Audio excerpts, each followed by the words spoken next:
What's up, people? Adam Hunter here, giving you another podcast.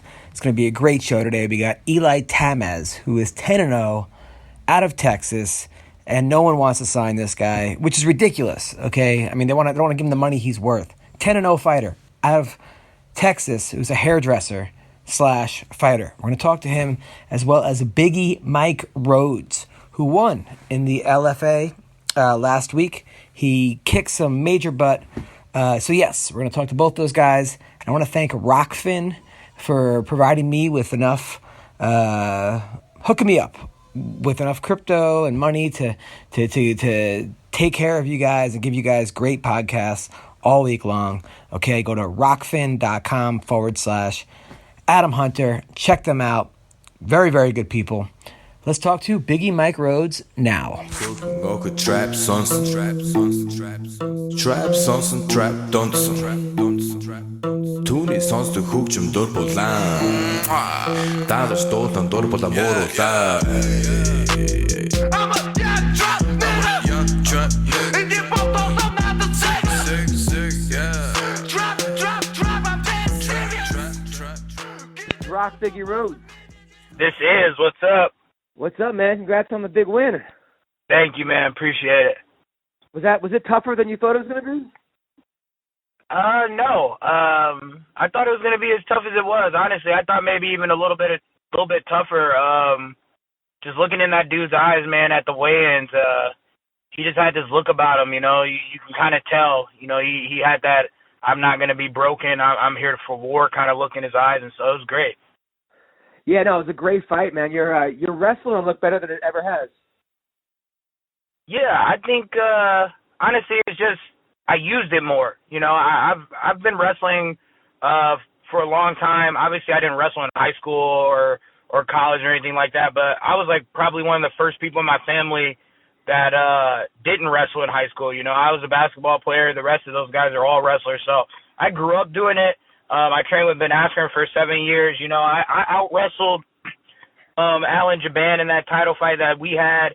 But I just kind of fell in love with striking and, you know, got good at that. So I kind of abandoned the wrestling, which was a mistake. But, you know, now I'm going to start using it more. You know, I'm a black belt in jiu-jitsu now, so I got to start using that wrestling to get it to the ground so I can start submitting people as well. No, I was really psyched for you. It looked like he hurt you a little bit in the first round. Were you hurt at all? Yeah, no, yes and no. So he hit me with a left hook that kind of blurred my vision a little bit, swole up my eye like immediately. And then he hit me with a couple of elbows when I was in on a takedown or up against the cage. The first or second of them was like directly to the back of the head, and I think the next couple kind of caught the ear, so the referee didn't really say anything. But if you remember, I had a fight maybe a year and a half ago where I was illegally elbowed, and I ended up being rendered unconscious from that. And I think subconsciously when I got hit there, I think like my mind just went automatically to, hey, you're hurt, you know. And so I kind of dropped to the ground for a second, and I think he threw a couple more shots. But I could hear my coach, and I realized, hey, you're not that hurt. Get up and work through this. And so I just got up and grinded through. So I think it was more like a shock and awe kind of thing than like me being in trouble at any point. No, I was so happy, man. And like the PFL is a great league. It's really tough. I think that you're on your way. You know, I think you're just hitting your prime, man. I think that you know, it didn't look like you're a guy on the way down. You know what I'm saying? Yeah, I definitely think that's you know, where I'm going. I think I was young in my career early, and so I think people might have, you know, wrote me off because I had some losses. But, man, I've lost to some good people. You know, you can't look at my record and find a scrub that beat me. You know what I mean? Like, there's none. So I've only lost the top competition, and, you know, I learned from those things. I didn't just take it and, you know, continue to be a loser. You know, that's how you stay a loser if you don't correct the things that caused you to lose. So I just been working in the shadows, man, putting in the work, and you know, I'm gonna climb back. I'm gonna put together a run here, and I'm gonna shock a lot of people, but it won't shock anybody that knows me or the people that support me because they know what I'm capable of. Wait, I don't know. There are a couple scrubs that did beat you. I mean, Robert Whitaker's one of them. Rafael Lovato. I mean, those guys. Those guys are trash. You know what I mean? those guys are awful.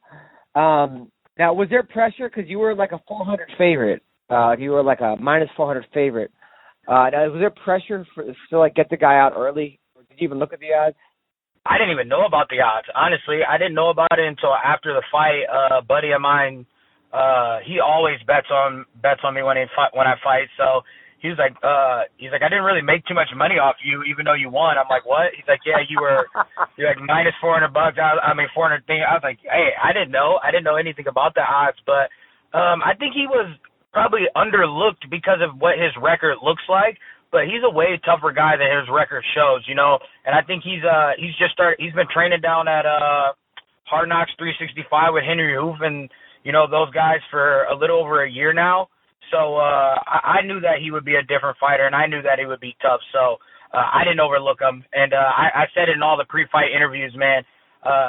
Especially like I said, after looking him in his eyes, I told the broadcast team that, you know, he was there for war. He wasn't going to be broken. He wasn't going to go away. That I thought that he would give me exactly what happened, you know, a tough fight. Now, what did you say to him afterwards? It seemed like you were talking to him. He's just a really nice guy, you know what I mean? And so, like, he was just really down to earth, and, like, after the fight, I just told him thank you, you know what I mean? Like, in this game, it's a whole lot of bullshit going on with people doing, like, fake tough guy acts and, you know, talking shit when it's not necessary and just kind of doing those things. And I just told him, you know, thank you for being true, you know what I mean? Like, we didn't need to talk shit. The day of weigh-ins, we seen each other. We're like, hey, how you doing? How was your weight cut? Like, are you okay? You know what I mean? Like, just genuine shit. But when we knew that once we got in the cage, we're going to try and fuck each other up. So, like, we didn't need any of that fake stuff. So I just told him thank you, you know what I mean? And I just told him that I appreciated him, you know, and I appreciated the fight. Like, when you have fights like that, man, you learn so much about yourself. And I just wanted to thank him and let him know that I thought that he was a cool dude. Nice. So now is 205 going to be your weight class now? I think so. I'm gonna go back and you know, obviously I need to watch the fight again and see some things, but I definitely think 205 can be great for me. I'm super athletic. I think my movement will give a lot of these guys trouble. I can wrestle, so I can negate a lot of the wrestling if the guys maybe, you know, have a little bit of a size advantage, but I think my hand speed and stuff like that will be a lot for those guys at 205, and it's pretty thin. You know, it's not a deep weight class, so it's a weight class where, you know, you put together a couple fights, you can find yourself in a big fight, you know, pretty quickly. So I think I'm going to stay there, talk with my strength and conditioning coach. Obviously, I can make some changes to my physique. I can get a little bit stronger, but I mean, look at the Ruiz. Look at how he looks. You know, he's powerful. He's able to, you know, still be athletic. I think people just underestimated him because of how he looked. But I mean, hey man, people are showing that these dad bods or these, you know, power bellies they mean business. I mean, look at DC. Look at, you know, Ben Askren's never been the most chiseled, but he's always been able to perform. So I'm past the menorexia look. I'm past the I need abs to get girls. I need abs to be cool thing. Like I need to be efficient. I need to be a full-fledged athlete that's strong as hell and that can hit like a Mack truck. So I think 205 is going to be where I'm at. I mean, compared to Ruiz, you're like bulimic. So, you know, I mean, you're like one of those guys that, you know, you like send money to in Africa for like 12 cents a day. Now, Askren's one of your main training partners. Have you been training with him for Robbie? I mean, not for Robbie, for Masvidal? Yes. We actually only did 2 sessions. I only work with him on Wednesday, so I did 2 sessions with him, and then last week was fight week for me, and I'll be back this Wednesday sparring with him again, you know, just helping him and giving him the look of what Masvidal will bring to the table. So, yeah, I love working with Ben, man, and anytime, you know, he asked me to come out and help him or give him a look, that's something that I'll always do because he's given me so much in my career with all the knowledge and, you know, training reps and situations that he's been able to pass on to me. So anytime I can give back and work with him, it's awesome. And how's he looking? he looks like Funky Ben Askren, man. There's not much that's ever gonna change with this guy. You know what I mean? Like, he's gonna do exactly what he's gonna do. He's gonna look the same way, and you know, he's just been daring people his whole life just to beat him. You know, he's like, this is my hand, you know, that I was dealt, and come and beat it. Can you play your cards better than me? And I don't think there's a person walking this planet right now that can do anything with Ben Askren. Wow. No, except for Jordan Burroughs in a wrestling match. That's the only. Yeah, I think if you let Ben never leave the wrestling community, if he would have never ventured into MMA and he just stuck with wrestling and, you know, continued to wrestle now, I think that match is way more competitive. Yeah. But totally. I mean, you let a guy who hasn't been in that kind of wrestling shape or that kind of level of competition in wrestling, yeah, he's gonna. I mean, you saw what happened, but I at least thought Ben would have got a little funky scramble or something like that in there and maybe got a point on Jordan, but Jordan wasn't playing no games. Ben was kind of, you know, I'm happy to do it, bring some attention to the sport. You know, I'm gonna go at him to score, but like Jordan treated that thing like it was the first day of the Olympics. You know what I mean? So he knew that he couldn't allow Ben to score a point or to do anything, or you know, the wrestling community and people would probably be harsh on him, kind of like the idiots were against Ben. You know, I think it would have been worse for him if Ben would have scored on him or something. I still think if it was folk style and they were both in their primes, I take Askren. I don't know why I take Askren, but I do. Yeah, you know? that's what I agree with that too. The rule set, you know, being able to push him out of bounds and not really have to engage, you know, with him too much in any of his scrambles. That definitely played to Jordan's favor. But I definitely think of his folk style, if Ben doesn't win, he's at least scoring some points. It's a way more competitive match, if you ask me. Totally. Now, what are your thoughts about Dylan Dennis challenging Askren to a grappling match, or who do you think wins that? First of all, I think Dylan Dennis is a fucking douchebag. And secondly, he said something to like challenging Ben to a wrestling match too, and then he said a grappling match. The kid just wants to be relevant. You know what I mean? He hasn't fought in a long time. He does have a good fan base, obviously, from his jiu-jitsu times and, you know, being one of Conor's comrades. But he understands that he's just trying to, I mean, look at Conor. Every time a fight happens, he's tweeting and shit. Anytime anything happens with someone that's a grappler or that kind of base, Dylan is trying to do the same format. But I think Ben Askren beats him. He can't beat Ben because, especially if it's like a jiu-jitsu match where like there's points or something like that, he'll get smoked. I'm not saying Ben will submit him or anything like that, but if Ben doesn't have to engage to be like a submission only type thing, Ben's wrestling and control would dominate Dylan. And if it was a fist fight, he would murder Dylan. Yeah, I agree.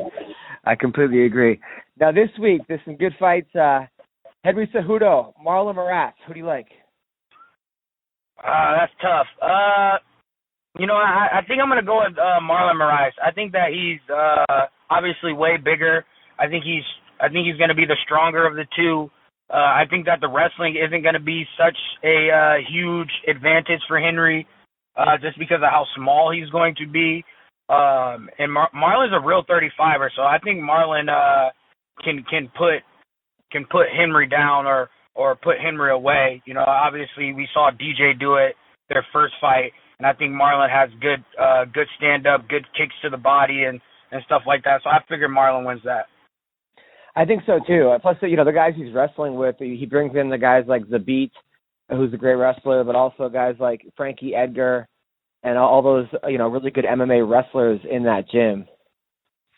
So yeah, I agree. I think that the wrestling won't be as big of a problem for him, and he's, you know, he's a stud on the ground as far as grappling goes too. I mean, he fucking submitted Rafael Asunciao, so to me, he can definitely submit or finish Henry everywhere, you know, or anywhere, I should say. Now, Shevchenko, Jessica Ai. I love Jessica Ai as a person, but I do not see her beating Valentina Shevchenko. I honestly don't see many people ever beating Valentina Shevchenko, so I'm going with Valentina. And who would you rather hook up with between the two? Hey, I'm going Jessica Ai there. Really? Jessica Ai's got she got a better butt, I think. better, and she seems angrier. You know, like she's the kind of girl that. Yeah, Valentina just seems a little. I mean, it's probably like her culture and stuff like that, but she just seems a little too intense for me, man. Like you see her, yeah, she's just a little too intense. Like I don't know, that accent ain't doing it for me, man. That's a little too hard. There is I feel like everything would be very, very you wouldn't even know you wouldn't know when she's happy. She wouldn't smile ever. Yeah, I just feel like that might go bad, so I'm gonna go with Take off your pants now. You feel like you're kind of strange, like James Bond movie. I don't know. They're both hotties, though. Like, I gotta say, they're both very hot. Yeah, I've always had a crush on Jessica Ai for a while, so yeah, I definitely shoot my shot at her. Donald Cerrone, Tony Ferguson. Man, I'm taking Donald, bro. I think with all the issues that Tony has been having, which sucks that that he was going through that kind of stuff. And I hope that that's all cleared up. But to come back from that so quickly and to face Donald, who has been on an absolute tear, I think Donald can put him away because also Tony has been hurt in like his last 3 fights, and he comes back and finds a way to win. But I think if Donald hurts him, I think Donald gets him out of there. Kevin Lee rocked him and hurt him. Anthony rocked him and hurt him before Tony was able to come back. I just feel like Cerrone's on a different level right now, and I think he's gonna finally step over that hurdle that's always made the title shot, avoid him. I think it's his time, so I think he wins the fight. Yeah, I'm not really sure why they're letting Ferguson fight so quickly. I mean, his wife called the cops about how he thought the FBI was putting bugs in his legs and how his kid was Jesus and everything else. It just seems a little quick. Yeah, I think, honestly, maybe it was Tony needing it or wanting it. The UFC definitely needing something to bolster that card. I got a lot of friends and family in Chicago. We're so close. And a lot of those people were very disappointed in the card that they had. Even though I like all the fights on the card, I think it's some really good matchups. I think that the casual fan didn't know or doesn't know some of those fighters, and so they weren't super jacked about it. But you add a Cowboy Cerrone and Tony Ferguson, and you can throw whatever names you want to on the card, and it'll still be something that the fans want to see. Totally. Jimmy Rivera, Petr Yan. Ooh, that's tough. I really like Jimmy Rivera. I like his style. Petr Yan is a freaking animal, though, and Jimmy's coming off a loss, or 2 losses maybe. Yeah, 2 losses. Yeah, he and then I think before that he hadn't lost in forever, so that's kind of a toss-em. I don't have a definitive pick for that one, but if I had to pick, I would go with Petr Yan. I think with him still surging and being on the winning streak, I think his confidence is where it needs to be. I think Jimmy might be second-guessing himself a little bit, and I just don't know how that fight's going to turn out for him. I know. I like Jimmy so much, man. It's hard, because, he's a guy that waited. His time took forever to get there. And when he got there, I feel like he's a Glover Teixeira type, right? Yeah, right, exactly. And he's a grinder. He's one of those guys that's not great at anything, but is really good at everything. Yep.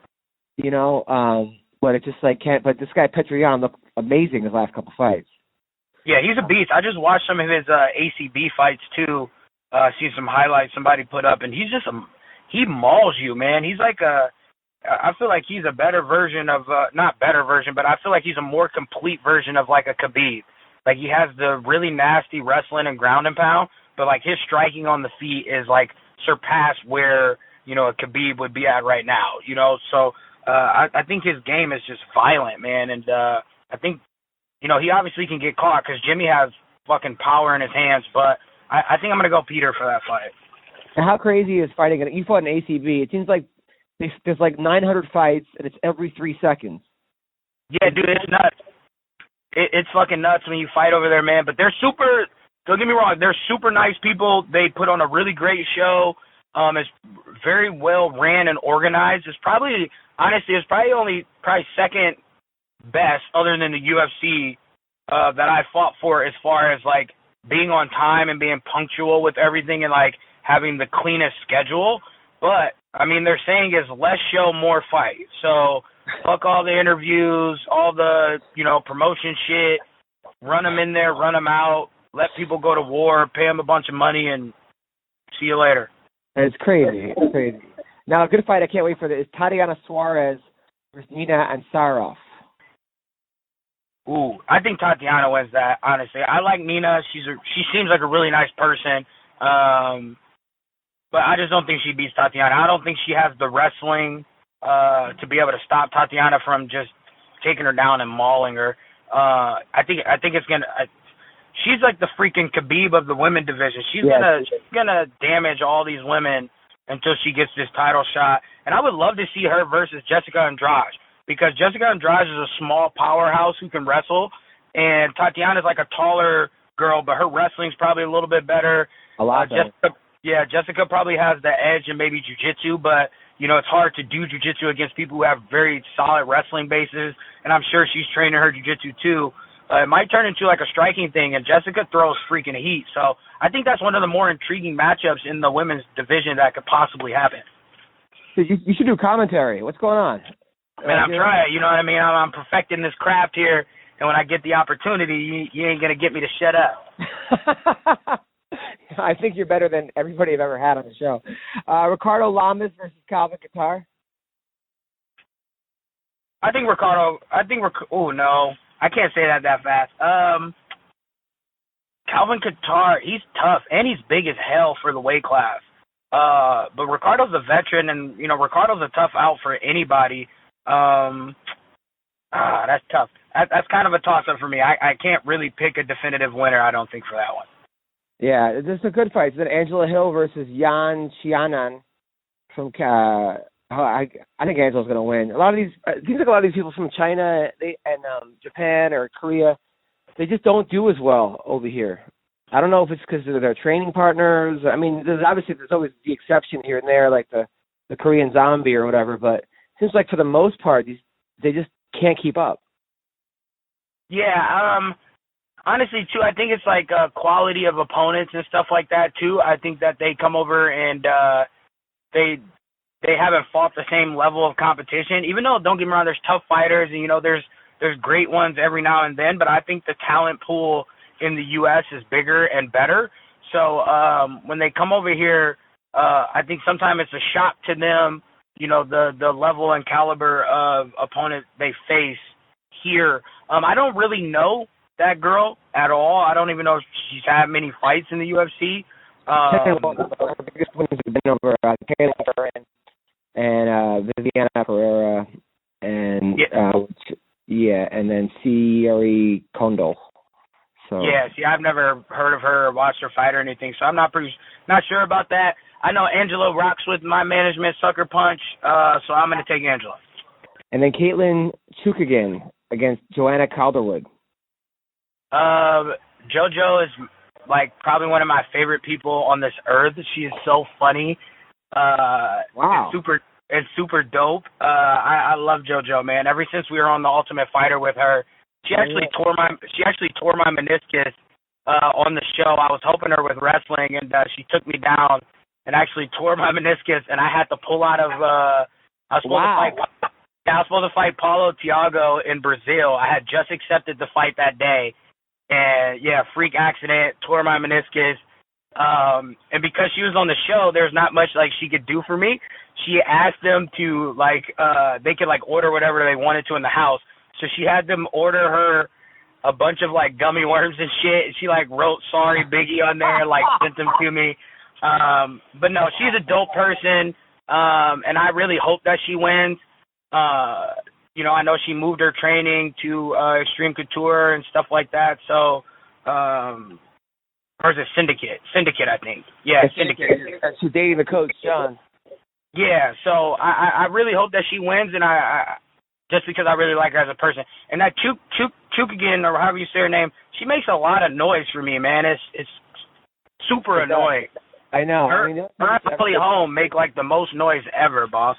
I think it kind of sways the judges, too, a little bit. Me, too, because it sounds like you're doing way more than what you are, but you're just making a lot of noise. So I hope JoJo just kind of walks forward on her and, you know, just outworks her. That girl kind of, with that noise, it's almost like Clay Guida's hair bouncing around and shit. It almost makes it look like you're doing more. It's like a placebo thing, but I definitely hope JoJo wins. I've had girls in bed that were super loud, and then at the end I was like, you orgasm, and they're like, no. And I'm like, great. Well, why all the noise, right? Yeah, right, exactly. Well, listen, Rock Biggie Rhodes, congrats on the big fight and the big win. Can't wait to see you fight again. You're the best, man. You're the best. Thank you, man. Appreciate it. Thanks for having me on. Anytime. Take care. All right. Okay, we're talking to undefeated fighter from Texas, 10-0, Eli Tamez. How are you, man? I'm good. How are you? Good. I was, I was looking at your Twitter page. It said undefeated 10-0. I was like, this guy's fought in the LFA, fought in the LFC. But you haven't fought in like 2 years. What's going on? Well, I think just after my last fight, I really thought that I'd get the call pretty soon, but after about like 6 months, I kind of just like, I was like, well, I don't know. I just got, I don't know, maybe a little depressed, or I don't know. But I started looking into like just different avenues, different things to do. My neighbor was doing triathlons and running marathons and stuff, so I got into that. So really just running, biking, swimming. You know, I've still been training, but I don't know, just trying to do as many things as possible. I hear you, but you're 10-0. I mean, you're obviously a super talented fighter. You've gotten some big wins over some tough guys. Is the love there for the sport?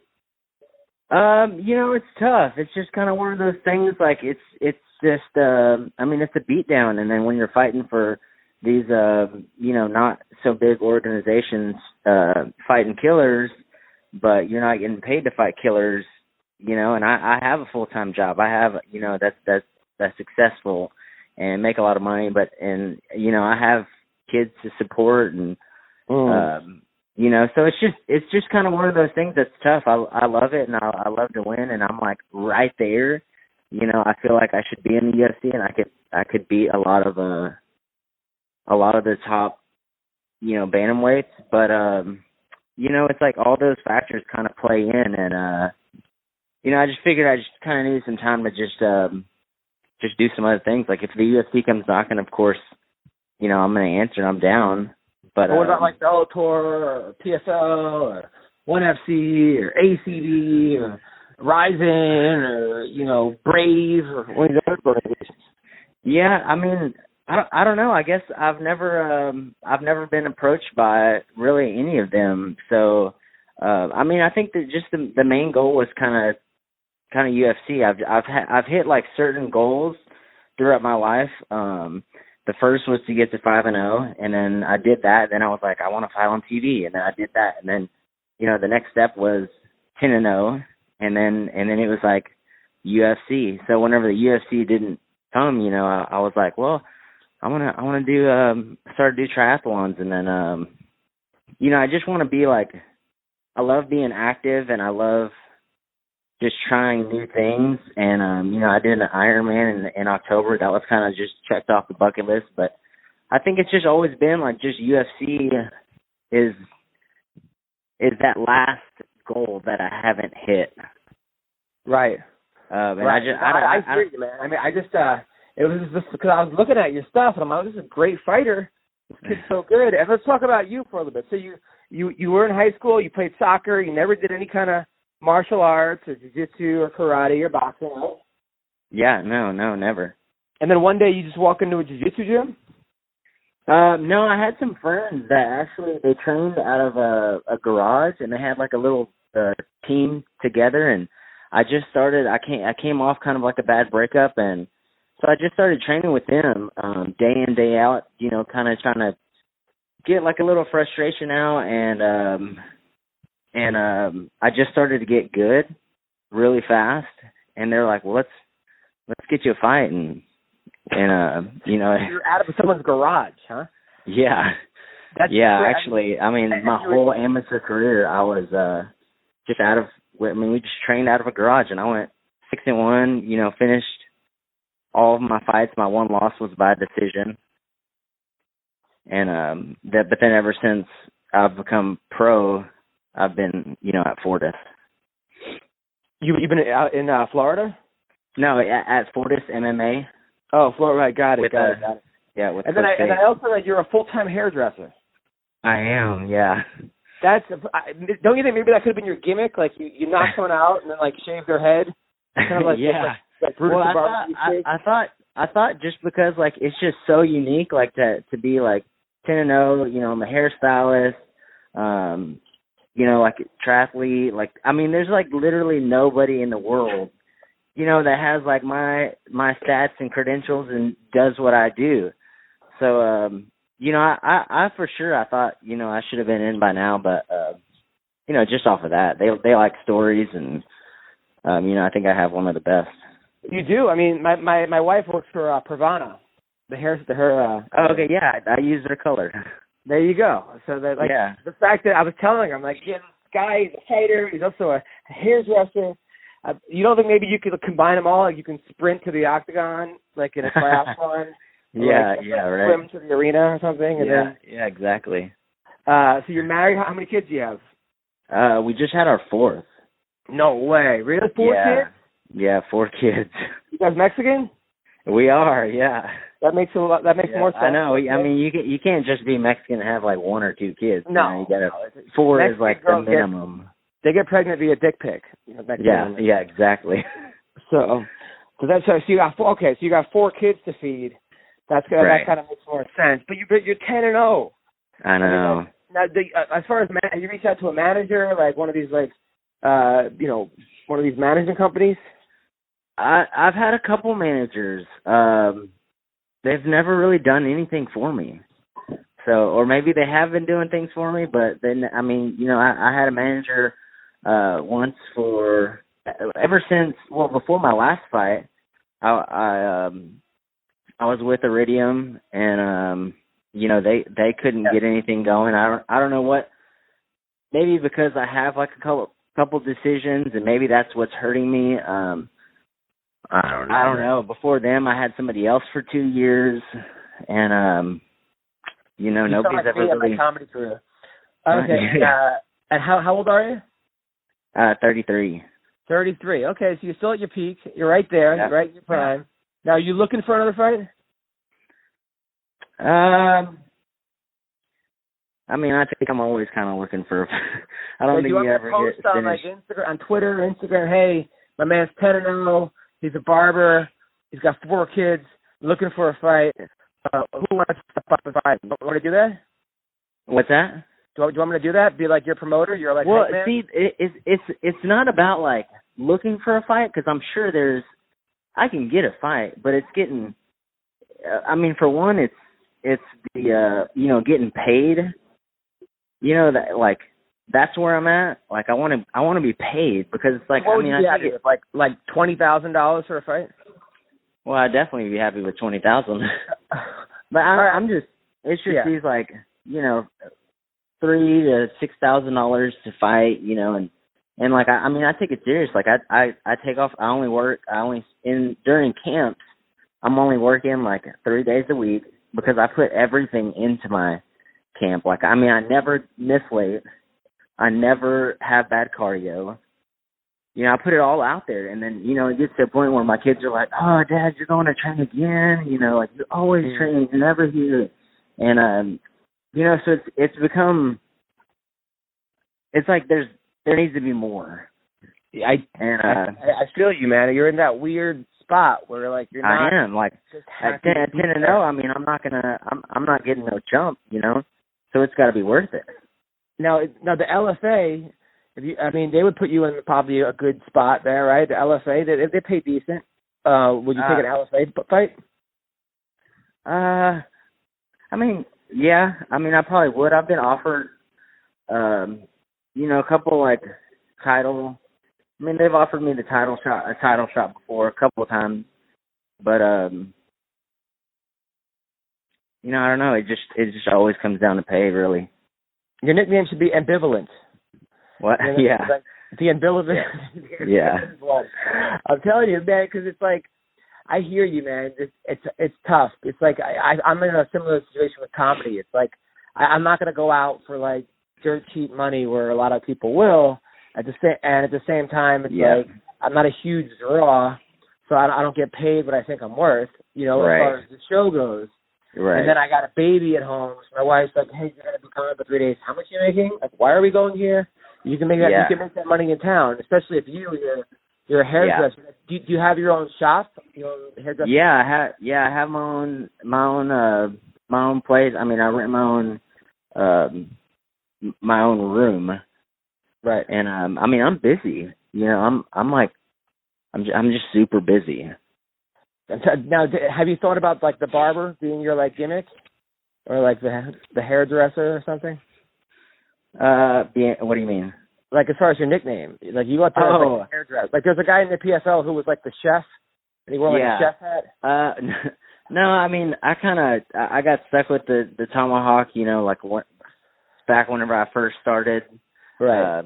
It is kind of just like my team gave it to me, and they thought it was super cool. And the announcer was asking me like, "What's my nickname?" And I didn't have one, and so they're like, "Oh, you need to be the tomahawk," you know. And they hyped it all up. And then whenever I was like, yeah, that's cool. At first I was like, that's kind of dumb, but they hyped it up for me. So I was like, yeah, that's cool. And then whenever the announcer left, everyone was like, oh, that's a stupid nickname. And but it just kind of stuck, you know, and that's just what everyone just always called me. So, I mean, I think right now it's probably, I don't know, I feel like I think the hairdresser is better. It'll definitely get people interested. The tomahawk sounds like you're a fighter, but like the hairdresser, it would be like, what? Like people would just be like annoyed at that, and people would be talking about you. But man, you're 33. I don't want you to be 40 and look back and be like, I could have been the champ. I think you're one fight away. Yeah, I've been saying that for 4 fights now. My past 4 fights, I'm like, I'm one fight away. This may be the funniest interview I've ever had in my life, by the way. This is really making me laugh. But I support you, man, and you're there. So the wife's got to be pretty hot, huh? What's that, mine? Yeah, I mean, Scott, if you got 4 kids and you keep going in there. Oh, yeah. We've been together. I mean, I took her on her first date when she was 16, wow. And then you were 25? Yeah, now she's 17. So No, yeah, we've been together for like 15 years. So wow, it's great. The first girl you ever been with? Yeah, she was. Whoa. Yeah, for real. That's amazing. Yeah, that's beautiful. Yeah, we have like the actual like true, you know, kind of love story, and she's great, and it's nice because she's not like, you know, I'm touching on girls like all day long, and she's not like a jealous person, and I have a lot of pretty clients, and it doesn't bother her at all. So it works out. So it's great. Now, you used to be like a therapist when you're a hairdresser, right? People just tell you their problems all day. Yeah, and that's, you know, I like that. I find it. I mean, it's awesome. I love drama, and you know, not in my own life, but in other people's lives. So if I get people that don't have any drama, I'm like, man, you know, I don't hear some stuff. You'd be me. I'm like on my phone scrolling and reading the newspaper or whatever, and people always tell me, look up. I'm like, okay. Yeah. And then I have cauliflower ears, and I don't even tell the guy until he like. I like to watch him kind of like be confused when he gets to my ear. Yeah. Yeah. Like what to do. So who are some of the guys that you train with in Texas? So like Steven Peterson, Damon Jackson, who, that was a rough fight. His last fight was rough, huh? It was bad. You know, you look back, and he had like the perfect form and perfect technique. I mean, he threw a straight punch with his other hand straight up. It's just kind of one of those things, you know, it connects, and you know, it sucks. Like, you know what's crazy? Yeah. I asked my coach, because I've been taking like Muay Thai. I'm not any good, but I just take it, you know, to stay in shape. And I was like, what could he have done differently? Because I'm like, what? And he said, well, that throwing that jab with your head down a little bit wasn't good, because you're not going to hurt the guy with that jab, and it's sort of like a jab to the body. And then I asked Andre Harrison what he should have done differently, and he said a lot of these guys that they're trying to, the PFL format, they want to get those 6 points, so they do things that they shouldn't do because they want to win so badly and get that 6 points. He thinks maybe he kind of got overzealous, and that was an issue. Well, I mean, like, if you look at all his fights, it's kind of what he does. He puts a lot of forward pressure on you, and he lowers his level to kind of get, and he's gotten a lot of like knockouts for that. People thinking that he's going low and then he throws it overhand right. Got it. And I think that's kind of where he was going. And unfortunately, I mean, he had his other hand up. He threw that jab and he had his chin tucked, but the guy just jumped straight up. It's kind of, I mean, it's just one of those things that just happened. And I know. I always feel so bad when shit like that happens because I'm always like, how do you prepare for that? It's one thing when like you lose, you get dominated a three fight. You're like, okay, this guy was just better than me. Or he right. had a better night. When something like that happens, you're like, man, like that. I've never seen that before in my life. Yeah, it sucks. Yeah, I mean, I couldn't even imagine preparing for something like that. I don't even know what you tell someone like that. It's like when someone gets caught in like a spladle or something in wrestling. You just right. That usually not the way that goes down, Yeah. But Dan will be back. I mean, sometimes I remember Freddie Roach when I used to train in boxing told me a lot of times those guys that knock you out are doing you a favor because it's better to get knocked out quick than to take like a savage beating for 3 rounds. Right. Yeah. So. But then, I mean, something like that, and then they was making different kind of videos, and he's good. Like he was on a good winning streak, and yeah, he's great. Doing good things in LFA. You don't get to be 13-2 without being great. Yeah. Yeah. So and fighting good guys. So, but then it's like you lose one, and then everyone's like, posting these videos and talking trash, and it's a tough sport. Yeah, well, if you see him, tell him I'm a fan. I'm sure he'll come back and win the next one. Yeah, yeah. And then Miles Johns. Ooh, he's a good fighter. Yeah, he's fighting on the Contender Series. Nice. So you're training with the best guys. Are you still training every day? I'm training just kind of like here and there. I mean, just because I'm working on like I have a half marathon this weekend. So I've been running a lot, and it's just kind of like sporadic. I try to fit it in when I can. I'm doing boxing. I stay doing boxing a couple times a week. So, I'm in great shape. I'm running. I'm running 6 days a week, 6 miles a day. Wow. But yeah, I have certain goals, like other goals. I mean, I'm doing a full marathon in Erie, Pennsylvania, in September that I'm training for to try and qualify for the Boston Marathon next year. Look at that. Well, listen, Eli, look, I'm a fan no matter what you do. You're a champ in life, okay? You're 10-0. I'm going to put posting, and I'm going to tag you and tag all the guys I know and tell them to sign you, okay? Yeah. But listen, keep your head up. Keep being a great guy. Keep being a good father. Keep banging that same woman. And thanks for coming on the show.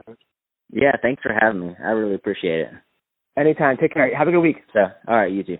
Well, thank you, Eli Tamez and Biggie Mike Rhodes. And that's the podcast. Hope you guys enjoyed. Follow me at Adam Comedian or at MMA Roasted. Look, go see me. Go to adamhunter.com. Check out all my dates. Thank you guys so much, and have a great week. Trap sonsen, trap sonsen, trap donsen. Түүний сонсдог хөгжим дур булаан. Даалж дуулан дур булаа мууруулаа.